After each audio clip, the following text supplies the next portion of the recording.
Hare Krishna. Hare Krishna, dear devotees. Please join us today in the study of Srimad Bhagavad-Gita. Today we will be studying chapter 4, Transcendental Knowledge. Please join us for Jayarada Madhav prayers. Hare Krishna.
So today we have gathered here to study Srimad Bhagavad-Gita Chapter 4, Transcendental Knowledge.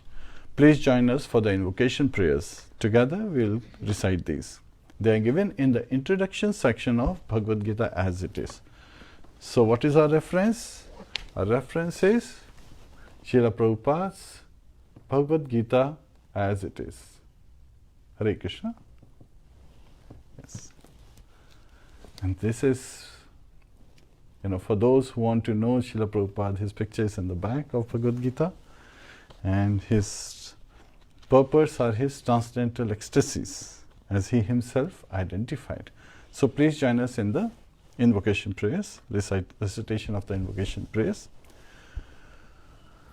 Om Ajnana Timrandasya Jnananjana Shalakaya Chakshurunmilitam Yena Tasmai Shri Guruve Namaha Shri Chaitanya Manobhishtam Sthapitam Yena Bhutale Swayam Rupaha Kadamaiham Dadati Swapadantikam Vandeham Shri Guruhu Shri Yutapadakamlam Shri Gurun Vaishnavamscha Shri Rupam Sagrajatam Sahagana Raghunathanvitam Tam Sajivam Sadvaitam Savadutam Parijana Sahitam Shri Kṛṣna Chaitanya Devam Shri Radha Krishna Padan Sahagana Lalita Shri Vishakha Vitamscha He Krishna Karuna Sindhu Deenabandhu Jagatpate Gopesh Gopika Kanta Radha Kanta Namostute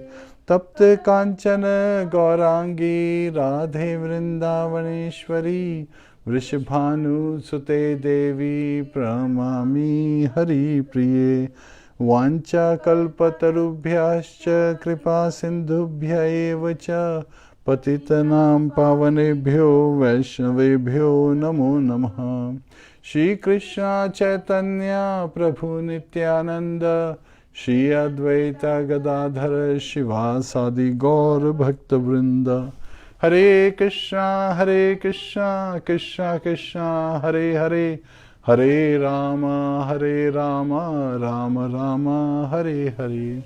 Hare Krishna, dear devotees. So we'll recite the very first verse and then we will be directly diving into the study of the chapter 4 of Bhagavad-Gita, Transcendental Knowledge. And one who acts with this knowledge is said to be in Samadhi. And Samadhi is also called as trance, T-R-A-N-S. And that is going to be the acronym today so that we can easily remember the 5 various sections or subject areas Lord Krishna covers under Transcendental Knowledge subject matter. So please join us in the recitation of the first verse. Shri Bhagwan Vacha Imam Vivasvate Yogam Proktavanaham Avyayam Vivaswan Manve Praha Manur Ikshva Kave Abravit. Translation by His Divine Grace A.C. Bhaktivedanta Swami Srila Prabhupada. The personality of Godhead, Lord Shri Krishna said, I instructed this imperishable science of yoga to the sun god Vivaswan, and Vivaswan instructed it to Manu, the father of mankind, and Manu in turn instructed it to Ikshvaku. Hare Krishna. Please join us in Guru Pranati, in the recitation of Guru Pranati. Namo Vishnu Padaya Krishna Prishtaya Bhutale Shrimate Bhakti Vedanta Swami Niti Namine Namaste Saraswate Deve Gauravani Pracharine Nirvishesha Shunyavadi Pashyatya Deshatarine Mukam Karoti Vachalam Pangum Langhayate Girim Yat Kripatadham Vande Shri Gurum Dinataranam. Hare Krishna Krishna Krishna Hare Hare Hare Rama Rama Rama Hare Hare. Hare Krishna. So Lord Krishna is revealing to Arjuna that this is not the first time he is speaking Bhagavad Gita. He is revealing this transcendental knowledge to Arjuna. So this is where it starts. In trans, T-R-A-N-S, T stands for Transcendental Knowledge. And this Transcendental Knowledge has been there from time immemorial. So again, it has always been there, but has, and is being revealed by Lord Shri Krishna to Arjuna, that prior to revealing it to Arjuna, it was already spoken earlier. And in the first verse, Lord Krishna reveals that I had already spoken this to the sun god Vivasvan. And Vivasvan spoke it to his son Manu. And Manu, who is, this one is, the son of Vivasvan is Vaivasvata Manu. So he is the current Manu, of currently at this age. And in the day of Brahma, there are 14 Manus who rule. So again, so that is an important aspect.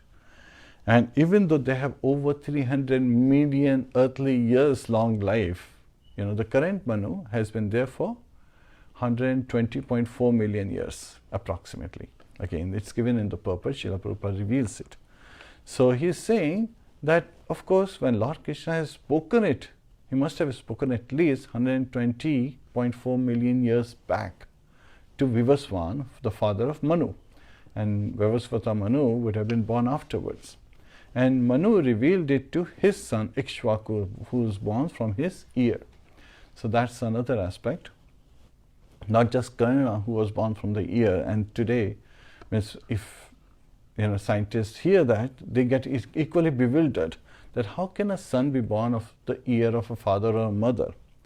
As is revealed in the Puranas, that Ikshvaku was born, from the ear, and Kṛṣṇa was born from the ear, and Janva, another name for Ganges, was later on released through the ear of Jahanu Rishi, who had, taken her up in a single sip when she offended him by not returning his, Archana Patras, the vessel, the small vessel that we use for, Archa Vigraha, Shushti and so forth, the purificatory processes.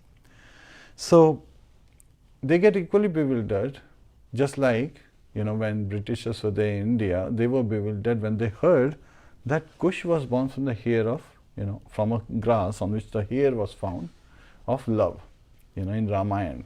And they said this is all myths. Because if current scientists, they cannot understand something, they call it a myth. That's a simple way. They simply reject it. Just like, they had been for over a century had been calling Pluto as part of the solar planetary system, right? The solar system. And then recently they discovered, oh, actually we were wrong all these years. Well, in the Shastras, in the Puranas, Pluto was never considered as part of the solar system. But then, either you can take it very simply, based on Shabda Praman, or you can just spend years and centuries and being completely, ignorant of what is the true fact. So this transcendental knowledge is not something that is easily available. Yet, Lord Krishna is revealing it to Arjuna. Now when Arjuna hears this, and Lord Krishna is saying that, and the saintly kings. So again, when the saintly kings is referring, Lord Krishna is revealing that these are the Surya Vamshi, the dynasty coming from the sun god. Just like, and in the 9th canto of Srimad Bhagavatam, it has been exclusively explained, the whole dynasty and so forth, where, King Raghu appeared, and, King Dashrath appeared, and his son, King Dashrath's son was none other than Lord Ramchandra, none other than the Supreme Personality of Godhead, Lord Krishna playing as Lord Ramchandra. So, it has been spoken long back. When Lord Krishna reveals it, as a disciple, Arjuna is not speculating. So again, here Srila Prabhupada reveals the qualification of a disciple. One who is ready to be disciplined, that's the definition of disciple. But one of the important aspects is that we have to understand and start Bhagavad Gita study, understanding that Lord Krishna is the Supreme Personality of Godhead. And Arjuna is his friend and devotee. So Lord Krishna, that's why he has accepted Arjuna as his disciple and is instructing him. So we should be in the same way, understand that we, should not be judging what Lord Kṛṣṇa is saying, we should be accepting it, and then Arjuna is making these inquiries on our behalf. And in this chapter we'll learn why to engage in loving devotional service. Why should we engage in devotional service? So the secret has been revealed in this chapter. And samadhi, as we talked about, trance would be the acronym. So again, first 10 verses refer to the transcendental knowledge, how it has been revealed and what it is. So an abstract has been provided by Lord Shri Kṛṣṇa, which has been further elaborated throughout Bhagavad-Gita moving forward. Lord Kṛṣṇa covered the transcendental knowledge in the second canto, where the contents of Bhagavad-Gita summarized were there, but it was in such a summary that Arjuna could not capture it. And in the third chapter, we talked about Karma Yoga. So where Karma Kand principles, Sakam Karma and a hint of Nishkam Karma was given by Lord Shri Kṛṣṇa, where he said, Arjuna, get up and fight, taking it as your duty. But then when you take something as a duty, it may appear like, too dry, right? Because you have been just asked to do it as a duty, you do not know the basis behind it. And here in this chapter, Lord Kṛṣṇa reveals that if somebody doesn't know why they are doing it, then also it becomes more of a materialistic aspect. There is, because a person does not have the feeling, even though he is willing, he doesn't have the right feeling as why he is doing it. He's just doing it out of respect, he's just doing it because it's a duty, because it has been prescribed to him. But when one understands why one is doing it, then the true love comes, then the aspect of trance comes. And Srila Prabhupada used to give a very nice story with respect to trance. How can we be in samadhi? How can we be in trance? How can we be constantly thinking of Lord Shri Kṛṣṇa? Constantly chanting His holy name, constantly remembering Him, constantly hearing about Him. So there was this sadhu, he was in meditation, just like Ashtanga Yoga, he's doing pranayam and pratyahara. So he was, and suddenly he feels that he has been knocked off. And what he sees is that there was this lady, she was running, and as she was running, she didn't even see him. So in doing the running, she literally kicked him as she went through. And he was so disturbed that what kind of person is this? Couldn't the person see that I'm sitting under a tree in meditation? They have no consideration whatsoever. They could just run over me and then, knock me off. He was constantly thinking of this lady. And now, as he was very upset, he was very distracted, constantly thinking about this lady, how she knocked him and what is the beginning of a day, This is, people don't have any consideration even for sadhus today. He is thinking in this manner. And then he sees the same lady coming, back. And he's like little afraid. What is she going to do this time? Because she's looking at him. And, he's trying to control himself, kind of like, what is next? And the lady comes to him, pays him obeisances, glorifies him. And she says, please bless me. And he's surprised. He said, do you know you just knocked me off when you were running in that direction where you're coming from? And, it was such a wrong action. Means that you didn't even, stop to ask for forgiveness or anything. At that time, the lady revealed, actually, I didn't even realize, the lady says, that you were here and that I knocked you off. I was so much thinking of meeting my lover that I was only thinking of meeting him. So I was so focused in meeting him and that I was getting late, I wanted to reach and see him. So I didn't even realize that, if there was that you were on my path and by mistake I knocked you off. Please forgive me. Now, when the sage hears this, he is shocked to hear the response. And now, he is also, understanding that when he got knocked off, he was in meditation, thinking of, Paramatma, the super soul in the heart. He was meditating on the super soul. But ever since he got knocked off by the woman, he had been thinking of the woman, right? Of the lady who knocked him off, and he was feeling very bad about it, that people don't have any respect for the sages and so forth. Well, this lady was so focused, she was in complete trance remembrance of her lover, that she didn't realize what is going on externally. She was completely meditating on him, and so internally her focus was so strong, and he was pleased. He definitely forgave her, and at that time he made a resolution that his trance should be like that of this lady. Whatever happens externally does not matter, but my meditation on the Supreme Lord should not break. And Srila Prabhupada used to pray that, my dear Lord Shri Krishna, I'm paraphrasing, please don't let me forget you, even for a moment in my life. And that is the prayer we devotees always meditate on, that the remembrance comes from Lord Shri Krishna. Sarvasya chaham hridaya sannivishto matta smriti jnanam apohanam cha vedescha sarvairahamiva vedyo vedanta krid veda vida eva chaham.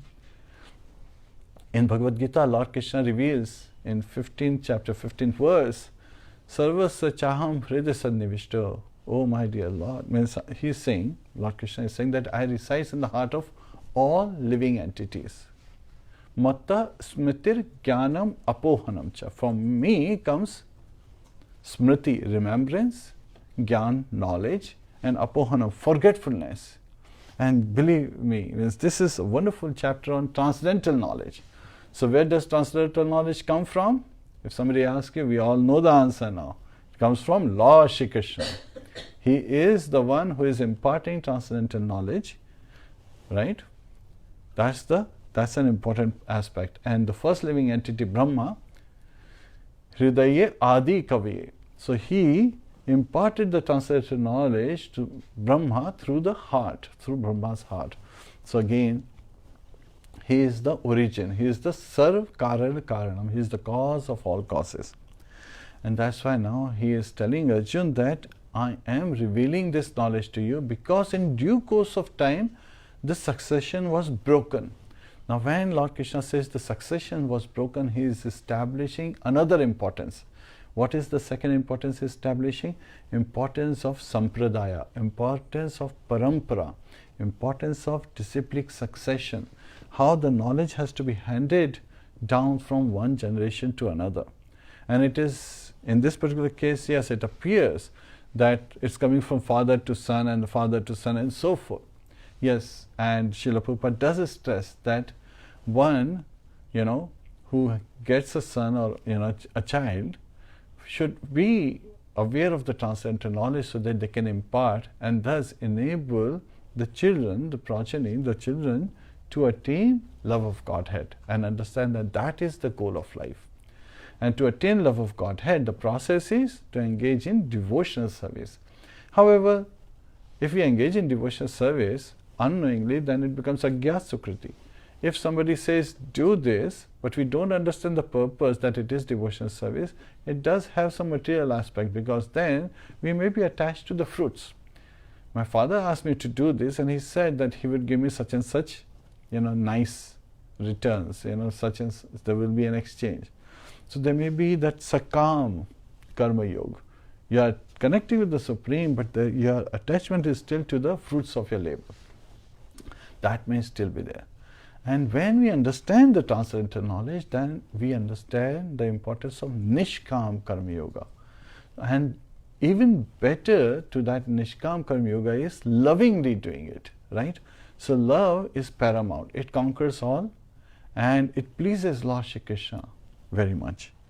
So the transcendental knowledge is revealed in the first 10 chapters. And the qualification has been established that in disciplic succession, one appearing in disciplic succession, the spiritual master has the responsibility to make sure that the disciple, to accept someone as disciple, that the person is ready to be disciplined, is a friend, does not have the intention of a speculation, does not judge others, so they are not mentally, heavily inflicted, and is ready to be corrected. So again, they are ready to make their own effort. They are self-motivated to acquire this knowledge. They are eager. So the only price we have to pay to come to Krishna consciousness is lolyum, greed. And that is, a desirable thing. When we talk about anarthas, greed is a bad thing. But when we talk about the same greed dovetailing in the service of Lord Shri Krishna, it becomes the very best thing for us. So that should be there. Utsahan nishchaya dhairya tat tat karma pravartanat sanga tyaga sato vritte sadbir bhakti prasiddhati. So Srila Rupa Goswami in Bhakti Rasamrita Sindhu, he actually in Nectar of Instruction, Updeshamrita, he is revealing, Srila Rupa Goswami is revealing that Utsahan, we should be very enthusiastic. Nishchayat, we should be very determined. Determination is a great quality. And dhairyat, yet at the same time we should be very patient. Tat tat karma pravartanat, we should engage in the 9 processes of devotional service. Shravanam kirtanam vishnu smaranam pada sevanam archanam vandanam dasyam sakhyam atmanivedanam. Shravanam is hearing, kirtanam describing, chanting, doing sankirtan, in congregational chanting. Smaranam, remembering the Lord. Archanam, doing the deity worship. Vandanam, singing prayers to the Lordship. Dasyam, serving the Lordship as a servant. Sakhyam, to be friend of Lord Krishna. And Atmanivedanam, surrendering everything to please Lord Shri Krishna. So that is the mood. That's how we should be engaging in devotional service. Prahlad Maharaj in the 7th canto give these 9 processes. 11th canto, Shukdev Goswami adds reading and writing. And Rupa Goswami describes the 64 processes of devotional service, and of them the 5 are most potent. Of them, 1 we are currently carrying out, reading Srimad Bhagavatam, where even a neophyte can experience loving devotion, the love of Godhead, the topmost treasure, the goal that we are all seeking. And Bhagavad-Gita is not different. So again, Srimad Bhagavatam contains Bhagavad-Gita in it. Bhagavad-Gita teaches us what is to be done. Srimad Bhagavatam, by studying Srimad Bhagavatam, we learn how it is to be done, so that we can practice devotional service in our very life. So Arjuna has this inquiry: how is it that you told this transcendental knowledge to sun god, the sun god Vivaswan, because he is senior in birth to you? Lord Krishna says to Arjuna that there are many, many births that you and I have taken. However, you don't remember any of them, yet at the same time, I remember all of them. Srila Prabhupada reveals in the purport that Lord Krishna's form is Satchidanand. Ishvaraha Paramaha Krishnaha Satchidananda Vigraha Anadir Adir Govindaha Sarva Karana Karanam. So Lord's form is, eternal form is full of bliss and knowledge. And he is Anadir Adir Govinda. He is the oldest person, and there is no one else who is older than him. And Sarva Karana Karanam. He is the cause of all causes. There is also another reference from Brahma Samhita that has been given. Advaitam achyutam anadim ananta rupam adyam purana purusham navayavanam cha vedeshu durlabham adurlabham atma bhakto govindam adi purusham tamaham bhajami. Advaitam achyutam anadim ananta rupam. So Advaitam means there is no one who is like him. So he is the only one. Achyutam, one who never falls down. Anadim Anantarupam. Anadim is he is the oldest person. And Anantarupam, he has unlimited forms. So Lord expands and he has unlimited forms which are also eternally existing. So he expands in 2 forms, right? Somsha and Vibhinnamsha. Somshas are all Vishnu Tattvas. So when we talk about all the avatars, Lord Krishna is the avatari. Ete chans kalha pumsa Krishnastu Bhagwan Swayam Indrari Vyakulam Loke Mridayanti Yuge Yuge. So in the third chapter of first canto of Srimad Bhagavatam, where Sutta Goswami is revealing all the incarnations of Lord Shri Krishna, he says that all these portions, plenary portions and portion of the plenary portions are, further expansion of Lord Shri Krishna. And Lord Krishna is the original Supreme Personality of Godhead. So he is the avatari and all other are avatar. And Lord, when he appears in this material world, it is just like the rising and setting of the sun. Srila Prabhupada reveals in the purport that, Lord Krishna, it is not that he has taken birth and that he will die. Anything that is born is bound to die. But even at this particular time where Lord Krishna, at Kurukshetra, is speaking to Arjuna, he is, very youthful. He has grandchildren, but he doesn't age over 16 years. So he's about 16 years of age, and Srila Prabhupada, he used to refer that he has this mustache, which is like, soft hair-based mustache, and very youthful he is appearing. While Arjuna, he is father of, he has one son from Draupadi and one from Subhadra, Abhimanyu, and so he is looking much aged. So if they were standing side by side, Lord Krishna appears very young.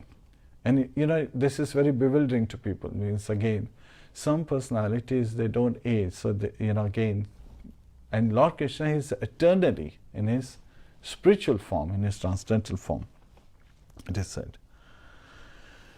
So here Srila Prabhupada refers to the Prakriti. Prakriti also means nature. Nature has two meanings. We refer to nature as material nature, the external potency of Lord Shri Krishna, and also to Swarup. Jivera Swarup Hoya Krishna Nityadas. So the constitutional position of a living entity, us, which are Vibhinnamsha, is as eternal servant of Lord Shri Krishna. So again, a very important philosophical point comes when this aspect comes, that Lord has unlimited forms and he is the cause of all causes. Sometimes people say, okay, so material world was created and the spiritual worlds were created and all these living entities, they were created. So Lord Krishna says that there was never a time that you did not exist, all the kings, right? Natvam, when he is revealing that to Arjuna in the second chapter, the 12th verse, he is saying that all these living entities are eternal. It is the body that is nashwa, it is the body that gets destroyed, it is the body that goes through the 6 forms, transformations. Body, the material body and subtle body, they take birth, they grow, they sustain for some time, they have, they reproduce, so there is progeny, and then they dwindle, 5th, and then finally they die. So anything that's born is bound to die. But the living entities, the soul and the super soul, Paramatma, Parameshwar, he is eternal. And all the living entities are also eternal. So we are all eternal. And Lord is now revealing why does he appear again and again. So the philosophical point we'll discuss in another class, where Lord says that even though he has unlimited forms and there are unlimited potencies, how is everything being running? So sometimes people use the reference that, Hare Krishna,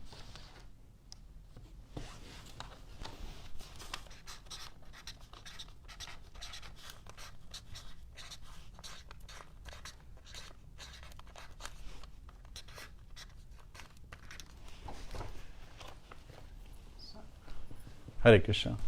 So again, it is not that Lord has the various substances, and then he is working with those substances to create the various spiritual universes and material universes. Because if there is something, then there is a competition, whether those substances were there before or not. So that would not be, because then there is a competition and he could not be supreme, but he is called as Anadi. So there was nothing before him, and if there was another thing before him, then that would not be true. And he is the Adi, so he is the, Anadir Adir Govinda. So he is the oldest person. So there could not be another thing or a being or something in existence, before him or along with him, even at the same time. Second aspect can be considered is that maybe he developed it from within himself. That means he is subject to change, which is not true. The transcendental being means he is transcendental being full of knowledge and transcendental bliss, so he is not subject to the 6 kind of changes. So that is also not true. So absolute truth does not change, right?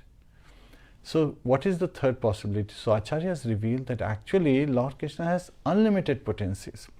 And it is the potencies that work to create the material universes. Spiritual universes are also been existing and they don't get destroyed, they don't go through the changes. However, it is the material universe that comes into creation, sustains for some times, manifests and goes through various transformations, and finally is again, it merges back in the body of Mahavishnu. So we covered it in the 3rd chapter of Srimad Bhagavatam, in the 2nd chapter of Srimad Bhagavatam, where Sutta Goswami has revealed this secret. So the various incarnations they are appearing, they are just like rising of the sun, and then when they are disappearing, they are like the setting of the sun.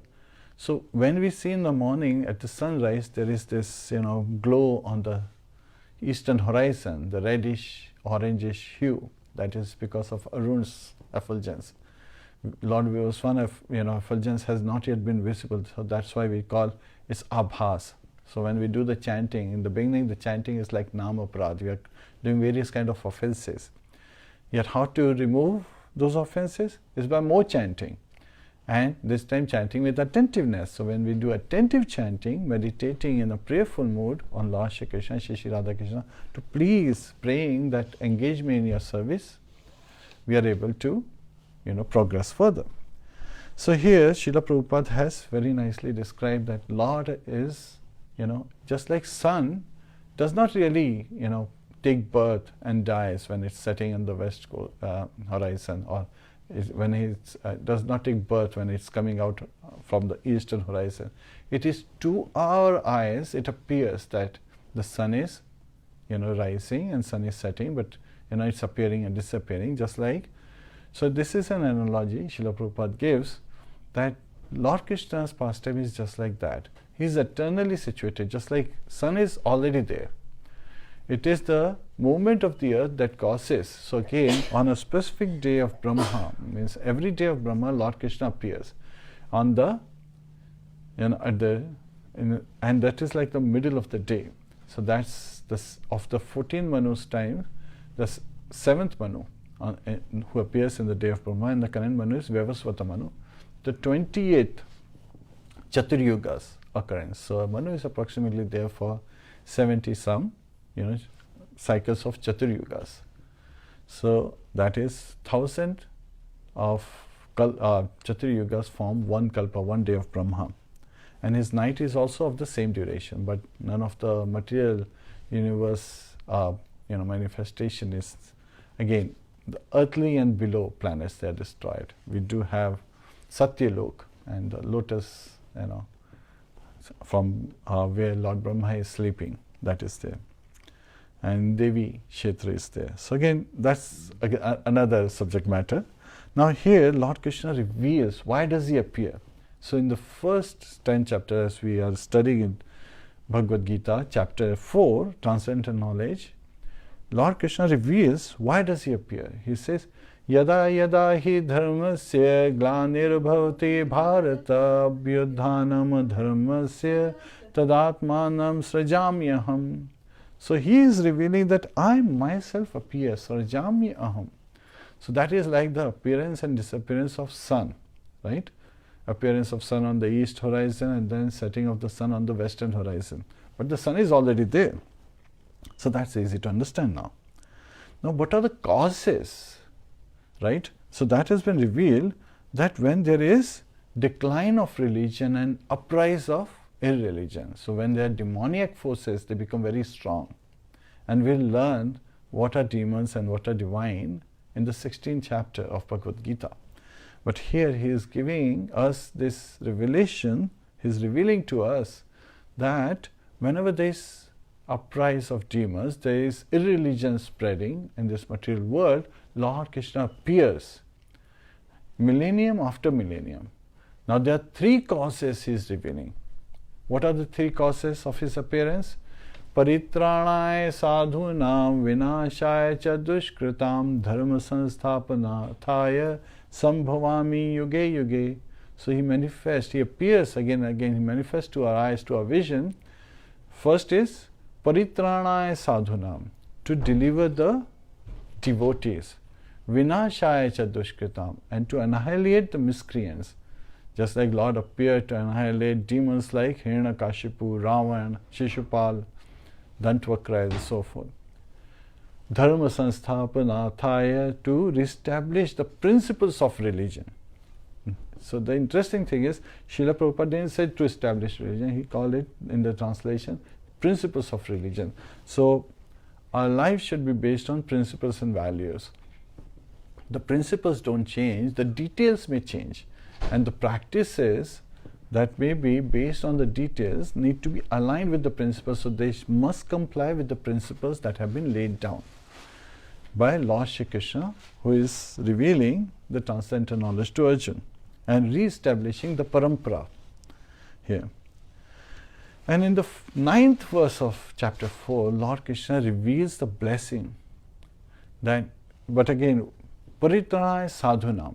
So he is saying that he appears to deliver the, so in the 8th verse itself he is saying to protect the devotees. Now sometimes when we hear the word sadhu, we get an image in our mind. When we were children, we would think that this is a person who has long hair, big beard, is constantly in meditation, wearing, saffron clothes and so forth.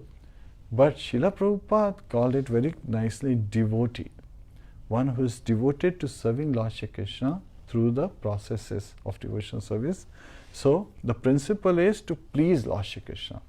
For us to be the order suppliers, not the order demanders, not the order placers. We should not be demanding and asking for things, but we should be lovingly engaged in this relationship to satisfy Lord Shri Krishna. And that is a great boon to have. Again, we all have the right to perform devotional service, unlike the caste system that was there, which is still there, in various parts of the world. And people, they are still thinking that they have a specific surname, so they belong to such and such caste, even though scriptures differ on that aspect. And that has also been established by Lord Shri Krishna in the 13th verse. So there are some misconceptions been revealed in this chapter as well, which we'll be covering. So now the blessing Lord Krishna says is in the 9th verse. So in reality, a devotee, a bhakta, who always understands that whatever is happening by the mercy of Lord Shri Krishna, and I should accept it as it is, as it's coming, thinking that this is the best thing for my welfare, for my spiritual advancement. Yet at the same time should not be idle, should not be that, give up the activities, because that was the question Arjuna asked in the beginning of 3rd chapter. Should I renounce the work or should I renounce the fruits I get from working? So it is to renounce the fruits that has been identified. Renunciation of work has never been identified. So we all have to perform our prescribed duties. But with transcendental knowledge, we understand the purpose behind those duties. So we spiritualize our acts. We transcend in this manner the three modes of material nature, not just by detaching ourselves from the fruits, but also understanding the purpose behind our different activities, that they should be dovetailed to serve Lord Shri Krishna. Janma karma chame divyam evam yo veti tattvataha taktva deham punarjanma neti mameti Arjuna. Lord Krishna is revealing, because when he talked about that this transcendental knowledge, when one knows this transcendental knowledge and understand the purpose of transcendental knowledge, to understand the appearance, janma, karma, and the activities of Lord Shri Krishna. So here janma is not taking birth, but rather appearing, manifesting. So Lord appears. He appeared in his four-arm form when he was born from the womb of Devaki as the son of Vasudeva. And he was holding his insignia, right? Gada, Chakra, Padma and Shankh. So he was having all his insignias. He was nicely dressed with silken clothes, the yellow, golden, as well as he was wearing various ornaments. So again, Lord's appearance is also divyam, and his activities are also divyam. They are all transcendental, not of this world. They are not material. So Lord is not material. His name, form, activities, pastimes, they are all transcendental. And that's why when we pray to the Lord Shiva, we transcend the three modes of material nature, which simply starts with the process of calling out in the prayerful mode, Hare Kṛṣṇa, Hare Kṛṣṇa, Kṛṣṇa Kṛṣṇa, Hare Hare, Hare Rāma, Hare Rāma, Rāma Rāma, Hare Hare.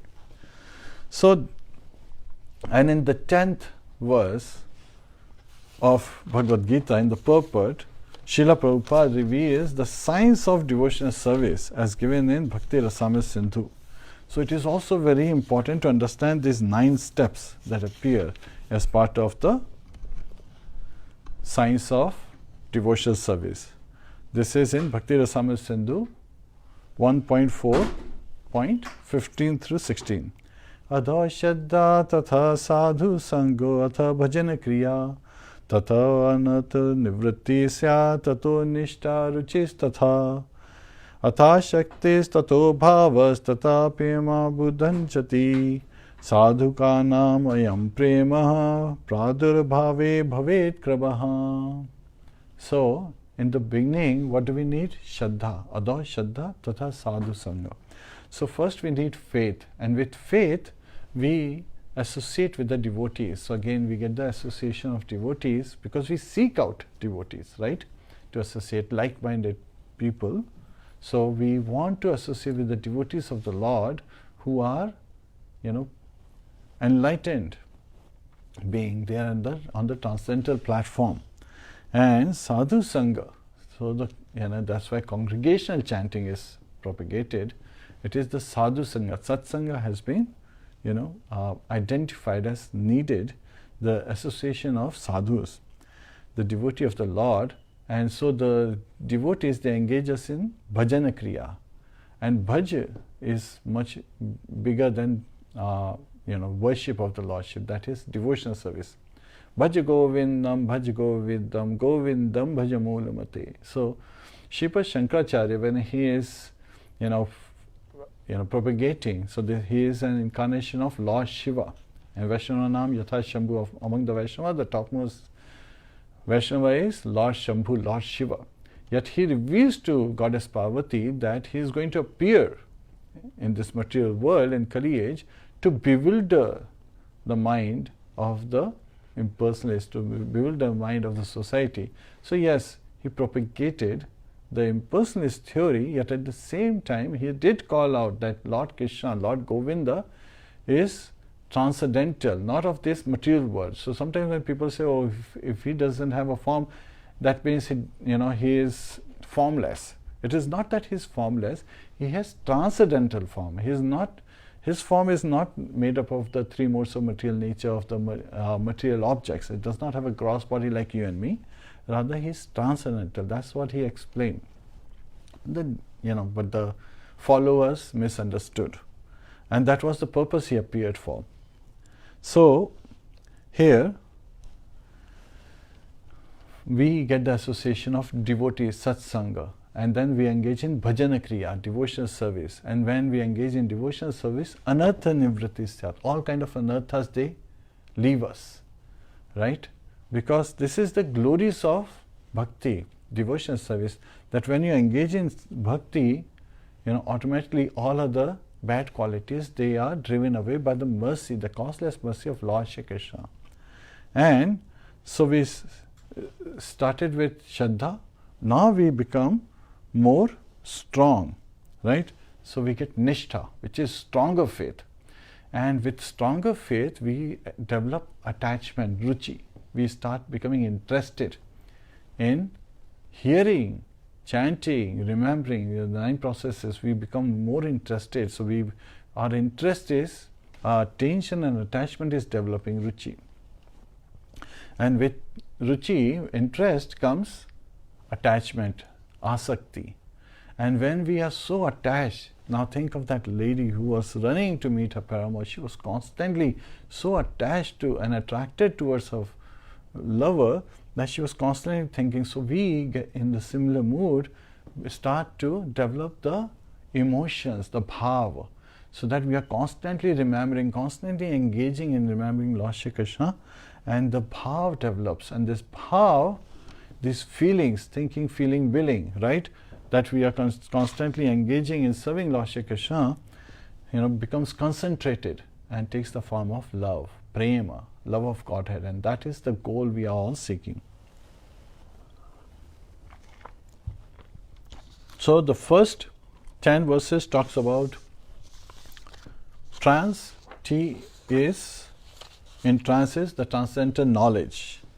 How it has been revealed, why it has been revealed, and who is the cause, who is the giver of the transcendental knowledge, and how we should accept it, and why we should engage in this devotional service, because it is for our own benefit.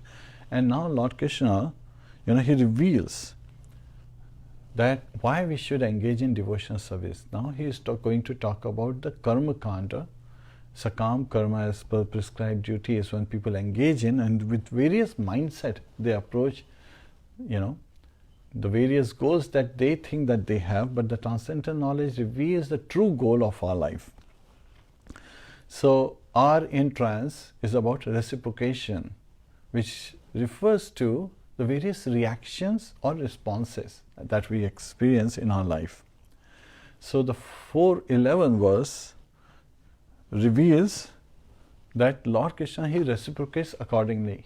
Ye yata mam prapadyante tams tatev bhajamyaham mam vartamanu vartante manushyaha partha sarvashah.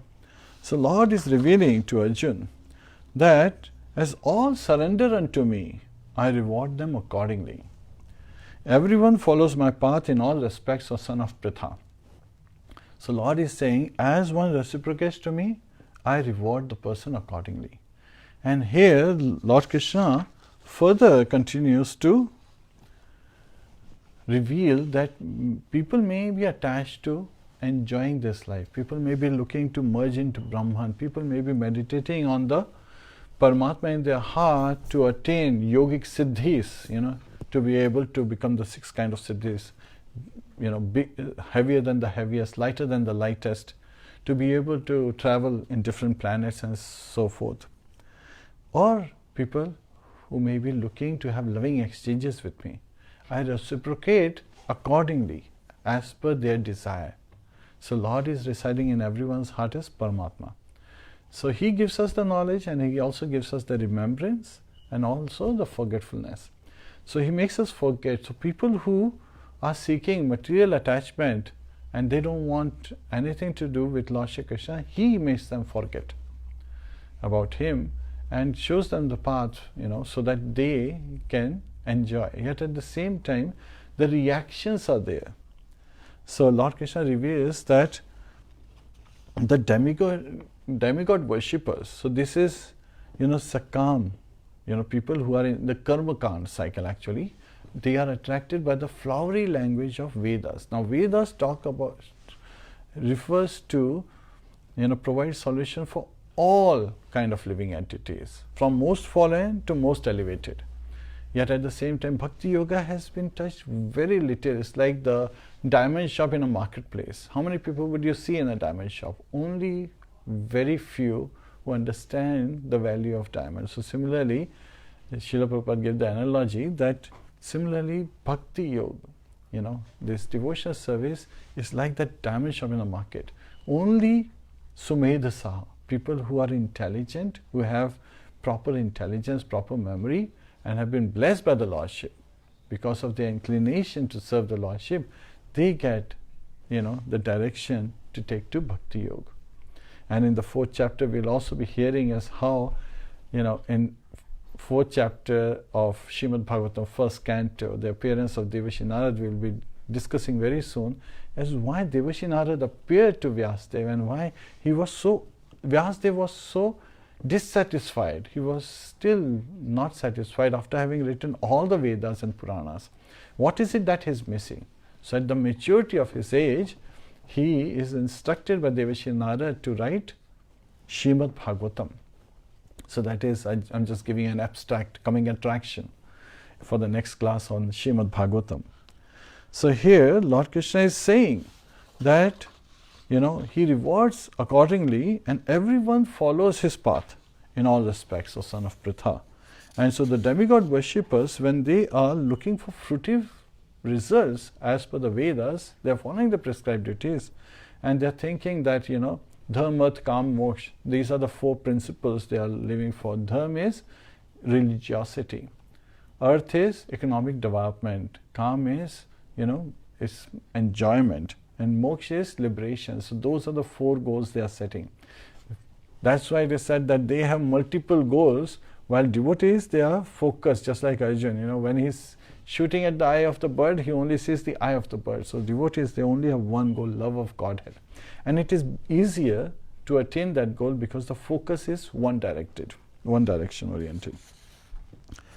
So the demigod worshippers, they worship the demigods. Now this misconception, that we had been hearing from childhood has been removed in this 12th verse, where Lord is saying that people who worship demigods, they get the fruitive results based on what demigods provide, without understanding that even the demigods have limited life. So again, they are just like another living entity.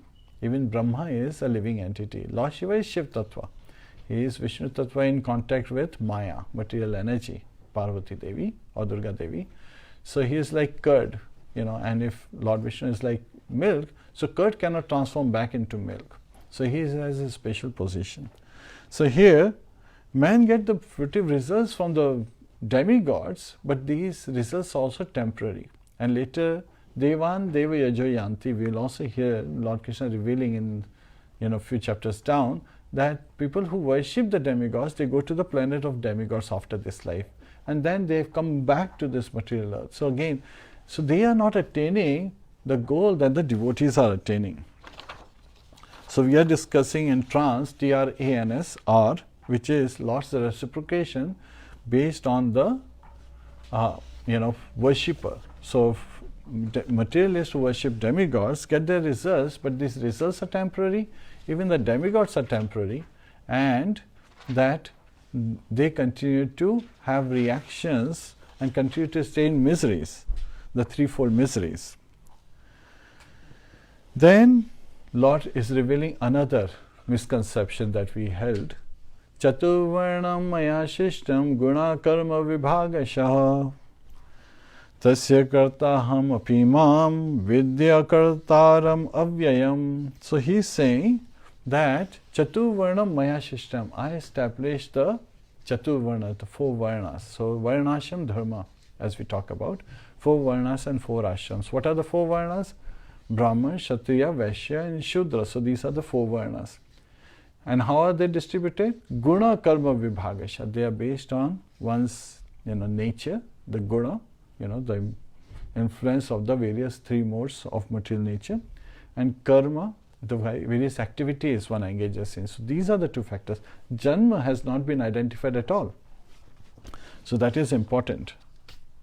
And that's why it is very important for us to understand that, the caste system is, sometimes devotees call it evil, but it is misdirected. The caste system is not the right system, and of course, in this Kali age, people get influenced by what is prevalent. Majority matters. It doesn't matter if you are right or wrong. If majority is in this favor, then it is accepted in society, which itself is wrong. So sometimes people, Srila Prabhupada used to call democracy as demon gone crazy. So, that should not be the attitude. And of course, transcendental knowledge requires one to be qualified. And people who are envious in nature, people who are offending all the time devotees, people who are trying to speculate on the knowledge, Bhagavad Gita is not meant for them. So you have to have even the qualification to even study Bhagavad Gita properly. Otherwise it will only disturb you, and you will be causing further disturbance to the devotees and others. So it is very important that we should look at it. And Lord Krishna says that even though I have established this system, I am still the non-doer, and I am not affected by the three modes of material nature. So he is still at the transcendental position. So like a king who sometimes visits the jail where the prisoners are staying, which is our state, we are in this material world which is like a jail, and there are various administrators of the jail, just like Durga Devi or Parvati Mata, she is the jailer of this material world, of this jail, and we are in this case suffering. And when Lord Krishna manifests, then people say, oh, he is one of us. It's like when the king is coming to see the jail, he is trying to see if everything is well established, and if people are becoming qualified so they can go outside the jail, so that we can go back home, back to Godhead, go back to the spiritual abode and serve Lord Shri Krishna in a loving mode. But to be able to get that loving mode, we have to learn to serve here. That is important. If you want to become a manager in an organization, you take on the responsibilities of a manager and show that you are qualified. So it is for us to improve ourselves, and that's why the transcendental knowledge has been spoken here by Lord Shri Krishna, so that we can rise from our current state to that higher platform, right?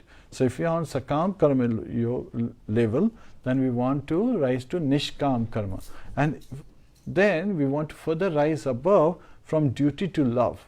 We want to perform our activities with love, understanding that Lord is great, and how great He is, that He is providing all the necessities of our life.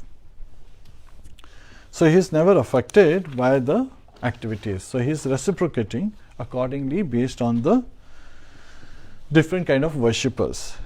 And yogis, they are the Ashtanga yogis, they are seeking mystic powers. So when they are meditating on the super soul in the heart and engaging in the eightfold mystic yoga system, then you get various kind of mystic powers. And so sometimes people are saying, okay, let's do pranayam because it increases our duration of life. Yes. So this human birth is a rare birth, and we all have received the human body. It is our responsibility to take care of the body, yet at the same time understand that the body has a purpose, just like car has a purpose to go from point A to point B, and not just to sit on a driveway or in a parking lot showing that I have got such a wonderful car which has so many wonderful insignias. We have to see what is inside, and is it working or not. Are we able to achieve the various milestones in our journey, which is very important for the devotees. We constantly introspect to see, are we improving, are we chanting more attentively, are we improving our services, are we getting more attached to the lotus feet of Shri Shri Radha Krishna. And it all depends in the very foundation, which is the chanting of the holy name. Hare Kṛṣna, Hare Kṛṣna, Kṛṣna Kṛṣna, Hare Hare, Hare Rāma, Hare Rāma, Rāma Rāma, Hare Hare. So Lord Krishna, He is revealing that just like a judge in a court is giving the various kind of rulings, but the judge is not affected. Someone he is saying putting a fine on a thief versus for a murderer, he is giving a death sentence. Judge is not affected by that. So this is again based on the system that has been established. He is just following what is in the system. So that is going on. Now in case of Jnanis, these are the impersonalists who are constantly engaged in mental speculation. It is said that they can never experience the transcendental bliss that comes from engaging in devotional service, because they are thinking that the devote is their process of mental speculation. They don't want to engage in any activity because they say, I have got nothing to do with this world. Srila Prabhupada has shown the picture of a yogi, who was holding his hands back when he was served with a platter of ornaments and wealth. Srila Prabhupada said, bring that wealth to me and I'll go like this. Why? Because he will engage us in the service of Lord Shri Krishna. the one who is the true proprietor of all the things. So everything that we have should be engaged in pleasing Lord Shri Krishna. So this instruction is being given. So Jnani is actually thinking of merging into Brahman. And Chaitanya Mahaprabhu says that an impersonalist, a Mayavadi, is a bigger offender. He is an offender at the lotus feet of Lord Shri Krishna, because his thinking is that I want to merge into Brahman, and so I will become Brahman, I will become God. Am Brahmasmi, I am Brahman. This already is explained, which is transcendental. Yes, we are all transcendental, but they are misunderstanding this knowledge, that actually our purpose is to serve Lord Shri Krishna. They don't want to engage in any loving service. And if they know that Lord is a personality, Lord Krishna is the Supreme Personality of Godhead, then it scares them. They become fearful. Yet the devotees, we very nicely, very lovingly understand the glories of the Lord, that He is a person, He is the Supreme Person, He is the Parameshwar, He is independent to do whatever He wants, abhigya swarat, and He is fully cognizant directly and indirectly of all the happenings in the spiritual and material universes. So that's also another aspect, that Lord, when He is unlimited forms and He is expanded as His form as Paramatma in our heart, Shirodakshai Vishnu, then it is not that He has split into many, He is still one, He is expanded. So aham sarvasya prabhu matta sarvam pravartate. Everything is in Him, right? So we are all within the Lordship. All the material universes are within the Lordship, yet at the same time He is expanded, and all the incarnations together are called Supreme Personality of Godhead in a singular manner. So Lord is reciprocating accordingly, and it, in the purpose, Srila Prabhupada reveals that even the folks who are thinking of merging into Brahman, they have to finally come down and take human birth, and again engage in devotional service to finally go. So bhakti is the final path that one has to engage in. Now trans, T-R-A. A is act in Krishna consciousness, and Lord Krishna reveals this from verse 16 through 24 for our own purification, to realize that Lord Krishna is the Supreme Personality of Godhead.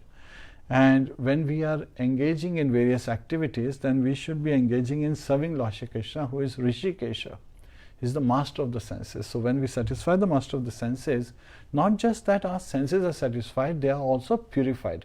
Anartha nivritti syat, all kind of anarthas, kam, krodh, lobh, moh, man, matsara, they all are driven away. So in the 16th verse, Lord Krishna is revealing, Kim karma kim akarmeti kavya apyatra mohitaha tatte karma pravakshyami yajgyatva mokshase ashubhat. Even the intelligent are bewildered in determining what is action and what is inaction. Now I shall explain to you what action is, knowing which you shall be liberated from all misfortune. So this is where Lord Krishna is revealing what action is, what inaction is, and what forbidden action is. So in the next verse, Lord Krishna reveals these three kinds of acts. And he is telling us that yes, people who follow, the Vedas, the prescribed duties, and execute them out, they are doing karma. So there is a reaction. So they get fruits of their results, and they get attached to those fruits. They are progressing, yet at the same time, Srila Prabhupada, he gave a very nice example in one of his classes. He said that, addressing the Western devotees at that time, his disciples, he was saying that you are all born in America and you have rich fathers and rich mothers, and you were able to give up, you became hippies and you were able to give up your parents, you were able to give up their riches, but you could not give up one thing, which is your sex desires. So you are still engaging. Mathanagraha, that's another name for the material world, where people are engaged in sensual enjoyment. They are seeking sense gratification. So that is, as we learned in the 3rd chapter, are the shackles with which material energy keeps us bound in this material world. To be able to overcome those, we have to engage in devotional service, and that devotional service which does not have any reaction, rather it is purifying, is revealed in this section, to act in Krishna consciousness from verse 16 through 24. In the 17th verse, he is revealing, Karmano heapi bodhavyam karmavyam cha vikarmanaha akarmanascha bodhavyam gehana karmano gatihi. The intricacies of action are very hard to understand. Therefore, one should know properly what action is, what forbidden action is, and what inaction is. So, when Lord Krishna is what action is, he is talking of, karma, as per the Vedas. So, people refer to the flowery language of Vedas, they are attracted to it. To attain something, they follow the formulas. It's like formulas given in the Vedas. If you want to get this, you do this, and you will get it.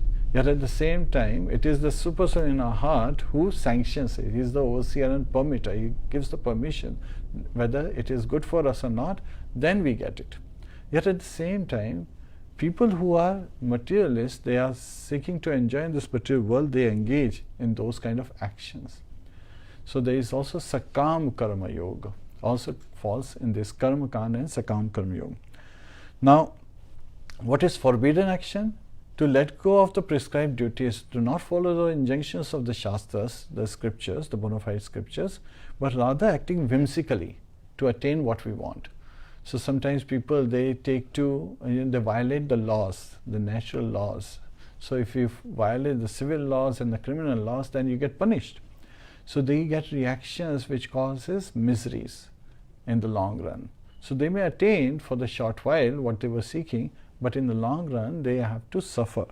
So that is, vikarma. Vikarma is forbidden action, not following the prescribed duties but acting whimsically. And the third chapter we covered as how one should perform action based on what is due for them, what are the prescribed duties. Here we talked about the 4 varnas. Brahman is in the mode of goodness, Kshatriya is in the mode of passion, Vaishya is in the mix of mode of passion and mode of ignorance, and Shudra is in the mode of ignorance. So these are the 4 varnas. And the ashramas, again, we know is brahmacharya, which is student life, grahastha, married life, vanaprastha is retired life, and then sannyas is renunciate, life of renunciation, where all actions, you are not renouncing the actions, you are renouncing the fruits, but engaging fully with mind, body and words. So that represents the 3 dandas for 3 dandis, Swamis, the Goswamis, that mind, body and words are constantly engaged in serving Lord Shri Krishna 24/7, every moment. So that is been identified. And by performing a karma, so devotional service is called a karma, or sometimes also referred to as inaction, means that there is no reaction. Rather it is purifying. It is elevating us above the 3 modes of material nature. So we are transcendental, we become transcendental to the 3 modes of material nature when we are engaged in devotional service, and the 3 modes do not affect us, and rather we get purified. We are in direct touch with the Supreme Transcendence, Parameshwar. Now 25 to 33 verse. So again, after having explained what is devotional service, the importance of devotional service, that it is purifying, it is direct reciprocation, the causeless mercy of Lord Shri Krishna, that we continue to advance spiritually, we feel great satisfaction, transcendental bliss. Lord talks about Nishkam Karma. He focuses on that in verses 25 through 33rd verse, which is we should act in Krishna consciousness, that has been identified. And here again, Lord Krishna further dives down and reveals to Arjun the mindset of that there are various varieties of sacrifices. So sometimes people say, okay, so I have to perform sacrifices, and they get attracted. So materialists perform sacrifices based on the Vedas to attain what they want, but the results are temporary. Even the demigods are temporary in nature. Their positions are temporary. They change their positions all the time. And the yogis focus on breathing process, sacrificing the exhalation, means the outgoing air into the incoming air, incoming air into the outgoing. So that has been, Vyayam has been referred, and the Jnanis are constantly meditating on Brahman, speculative knowledge, on, trying to interpret and manipulate the language given in the Vedas. So the Vedas means knowledge, and it is the knowledge coming from Lord Shri Krishna, who revealed it to Lord Brahma through the heart of Lord Brahma. Yet at the same time, it is, the knowledge is transcendental, yet at the same time the one who is reading it may not be at the transcendental platform. So they may seek to,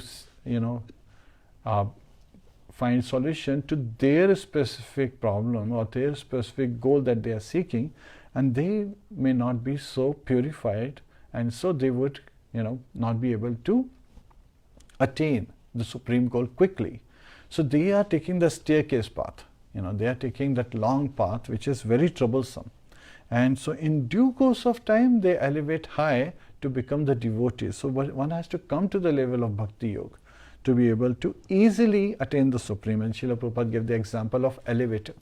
So we can just take the elevator, press the top button, and you can go to the top floor.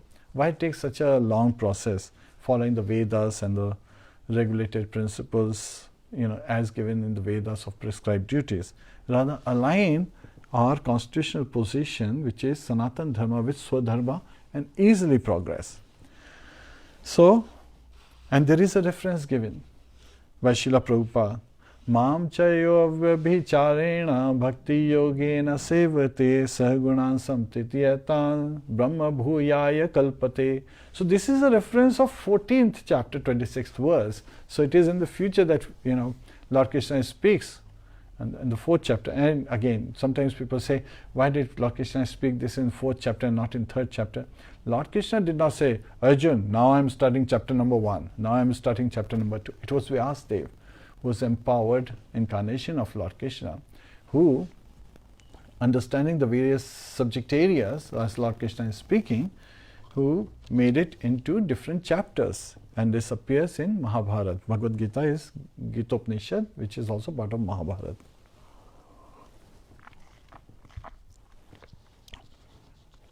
So, here, Brahma Bhuyaya Kalpate, Lord Krishna is revealing that one can quickly attain me. He can quickly attain the Brahman stage. And what is the symptom of Brahman stage? Brahma Bhuta Prasannatma Na Shochati Na Kankshati Samah Sarveshu Bhuteshu Mad Bhaktim Labhate Param. Brahma Bhuta Prasannatma. So at Brahman stage, the person is fully happy. He is experiencing transcendental bliss. Prasannatma. So the soul is happy. Na Shochati Na Kankshati. He does not lament about the past, like Shochati, which is living in the past. Na Kankshati, he does not aspire to acquire something in the future. So he is not living in the future. Rather, he is situated in the present moment. Samah Sarveshu Bhuteshu, he is equally disposed, he is that equal vision, right? He is seeing that all living entities are part and parcel of the Supreme Lord Krishna. They are all very dear to him. And Lord is so merciful that he resides as Super Soul in everyone's heart, trying to give direction to reclaim the souls.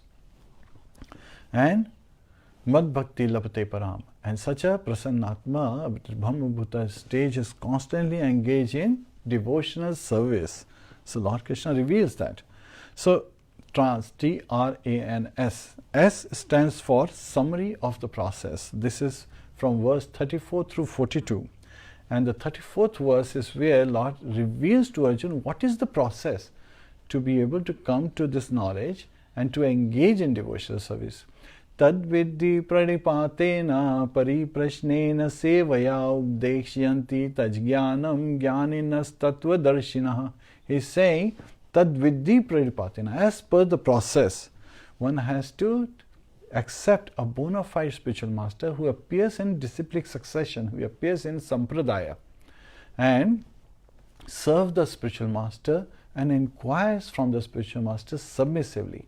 So this is the mood, again, the mood of a disciple should be to serve the spiritual master, to please the spiritual master, and make spiritual inquiries, not make inquiries like, my dear Guru Maharaj, which stock should I invest in, right? That's not the kind of question.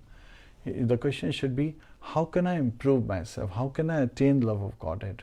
What is the purpose of my life? Why is there so much suffering in this world?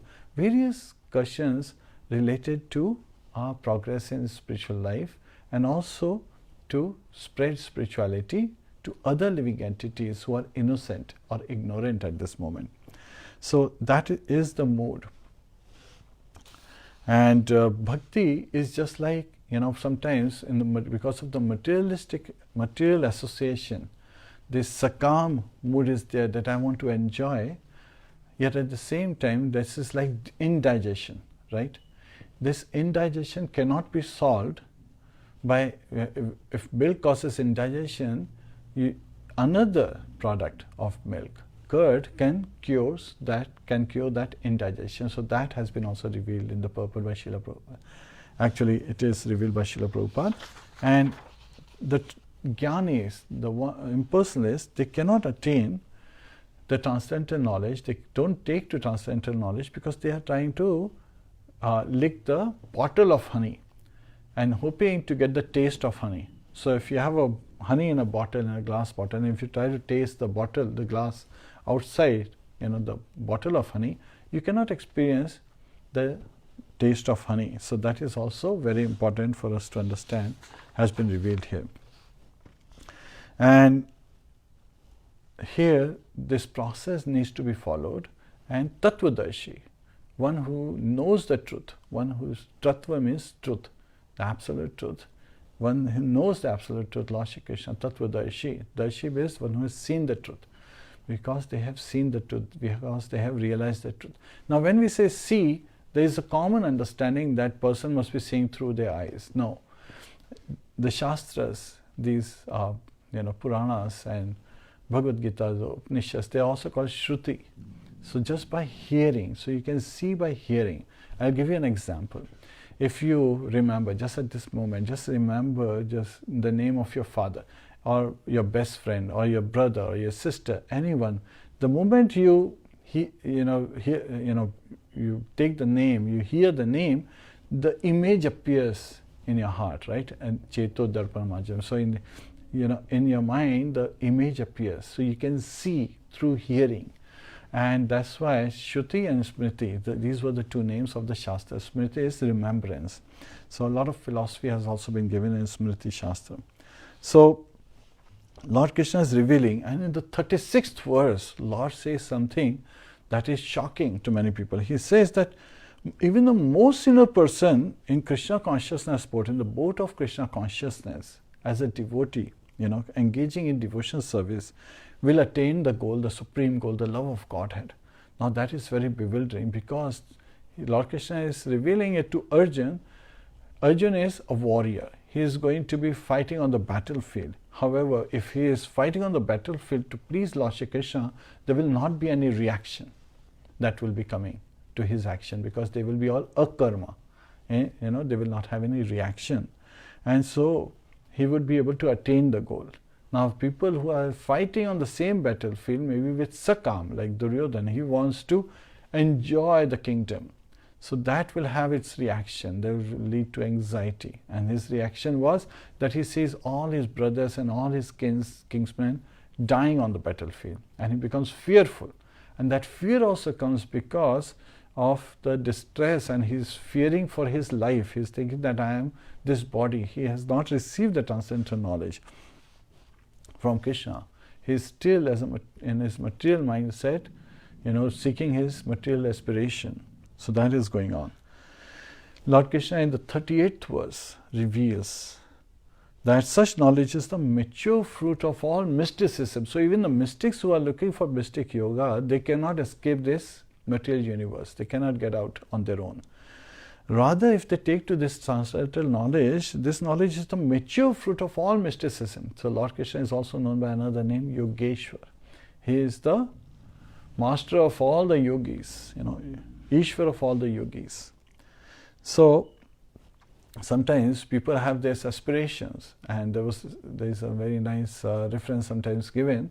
A man asked Lord, he says, "Oh my dear Lord, what's a million years to you?" Lord says, "A second." And he says, "My dear Lord, what is $1 million to you?" It's like nothing. He says, "Can you please give me $1 million?" The Lord says, God says, "In a minute," right? And we all understand this again. The reciprocation has to be with the right attitude. And one who understands, in the 42nd verse, we hear that one who understands that Krishna is the Supreme Personality of Godhead, in the purpose Srila Prabhupada is saying, such a person is a liberated person from the very beginning of his study in Bhagavad-Gita.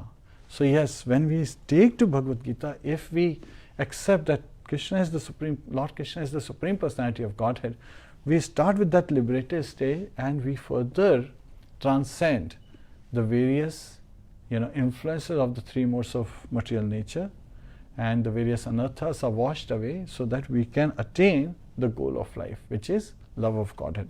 So now here Lord Krishna is talking about the transcendental knowledge in this chapter, and as we cover it with trans, T in trans stands for transcendental knowledge, that Lord explains, appears in sampradaya and disciplic succession and has to be accepted such. He also connects it with the last section where he is saying that there is a process to get into sampradaya, into the disciplic succession, and how one qualifies himself to be able to link himself in the disciplic succession.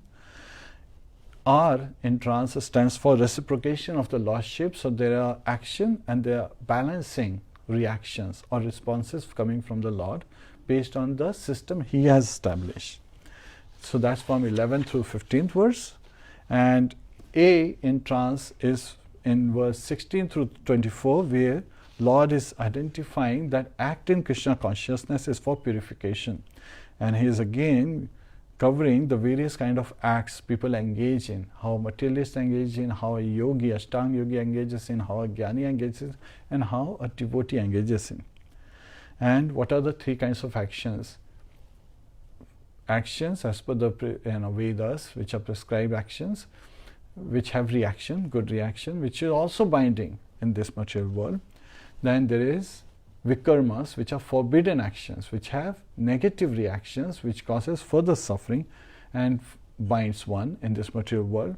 So both karma and vikarma both are binding in this material world.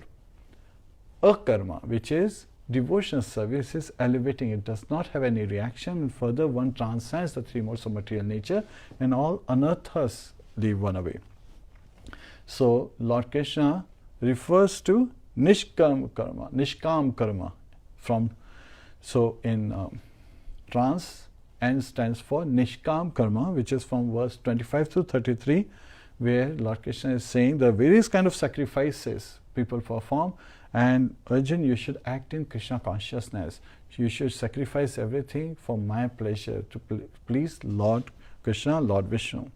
And in the final, S in trans stands for summary of the process and attaining transcendental knowledge, which is from 34 to 42nd verse, which starts with identifying how to attain this knowledge. Tad vidhi pranipatena pariprashnena sevya updekshyanti tajjnanam jnaninas tattvadarshina.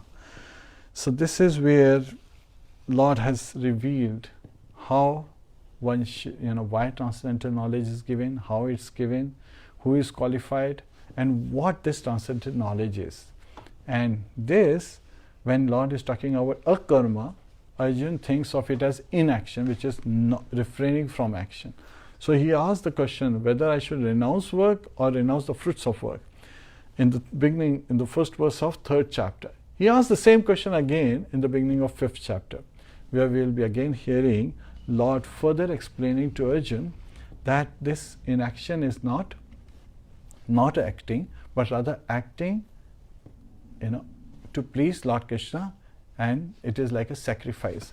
And the sacrifice for current age is congregation chanting of the holy name. Hare Kṛṣna, Krishna Krishna, Hare Hare, Hare Rāma, Rama Rama, Hare Hare. Shrimad Bhagavad Gita की जय, श्रीला प्रभुपाद की जय, अनंत कौरव वैष्णव वृंद की जय, निताय गो प्रेमानंदे, हरि हरि बोल, हरे कृष्णा, हरे कृष्णा।